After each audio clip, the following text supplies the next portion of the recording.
8ஆம் இடத்துல புதன் இருந்தால் என்ன அப்படின்னு பார்க்கும்போது, 8ஆம் இடத்துல புதன் இருக்கிறதும் அவ்வளோ சிறப்பு இல்ல.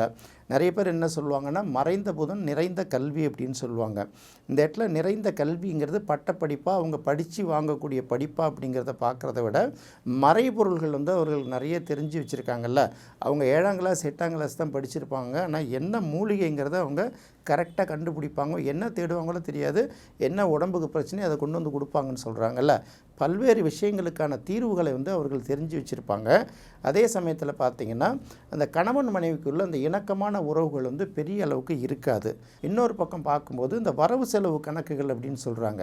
புதனுக்கே பார்த்திங்கன்னா கணக்கன் அப்படிங்கிற ஒரு பேர் உண்டு. இந்த புதன் 6, 8, 12ஆம் இடங்களில் இருக்கும்போது பார்த்திங்கன்னா, இந்த வரவு செலவு கணக்குகளை முறையாக பராமரிக்காமல் சில நேரங்களில் அது பல வழக்குகள், இந்த வரி கட்டக்கூடிய விஷயங்கள், இந்த ரைடுகள், இந்த மாதிரி விஷயங்களுக்கு காரணமாகிறதுனால 8ஆம் இடத்துல புதன் இருக்கிறது அவ்வளோ சிறப்பு அல்ல அப்படிங்கிறது புரிஞ்சுக்கலாம்.